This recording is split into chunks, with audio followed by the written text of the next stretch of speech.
कधी विचार केलाय का की वायफाय सिग्नल कधी कधी इतका छान चालतो आणि कधी अचानक वीक का होतो? भिंतीमधून तो जातो तरी कसा? या सगळ्या मागे ना एक खूप इंटरेस्टिंग आणि अदृश्य गोष्ट काम करत असते.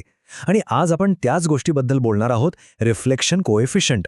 चला तर मग आपल्या या वायरलेस दुनियेचं एक मोठं रहस्य समजून घेऊया. डोंगरात किंवा मोठ्या रिकाम्या हॉलमध्ये ओरडल्यावर आपलाच आवाज आपल्याला परत ऐकू येतो ना, त्याला आपण प्रतिध्वनी म्हणतो.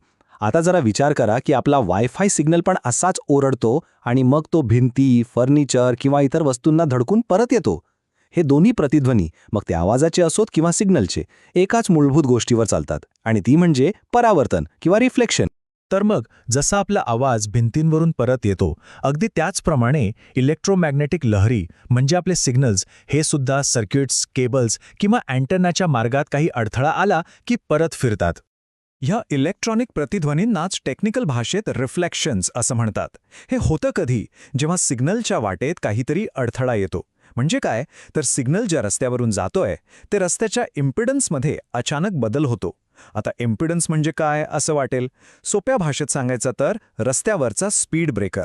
जसा स्पीड ब्रेकर गाडीला थोडं थांबवतो, तसंच इम्पिडन्स सिग्नलच्या प्रवाहात अडथळा आणतो.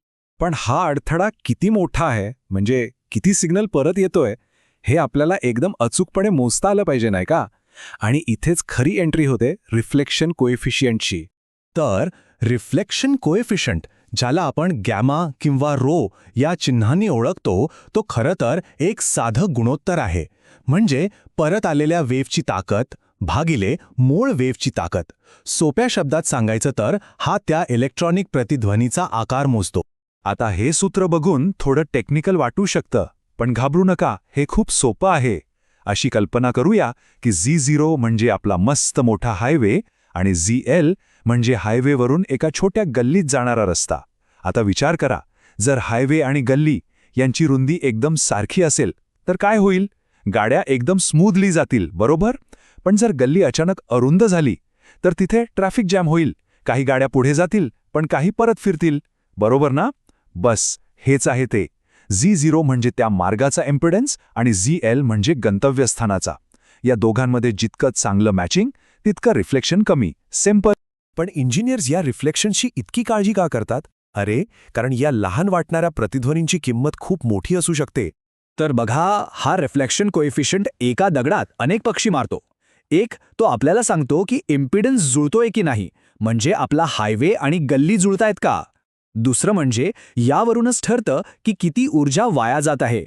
तिसरं, याच्या आधारावरच स्टँडिंग वेव्ह रेशो नावाचा एक महत्त्वाचा पॅरामीटर मोजला जातो, जो सिग्नलच्या क्वालिटीसाठी खूप महत्त्वाचा आहे. आणि चौथं म्हणजे यावरून आपल्याला अडथळ्याचं स्वरूपही कळतं, म्हणजे तो इंडक्टिव्ह आहे की कपॅसिटिव्ह. आणि यातला सगळ्यात महत्त्वाचा मुद्दा म्हणजे जी पॉवर वाया जाते ती रिफ्लेक्शन कोएफिशियंटच्या मॅग्निट्यूडच्या वर्गाच्या प्रमाणात असते. याचा अर्थ काय?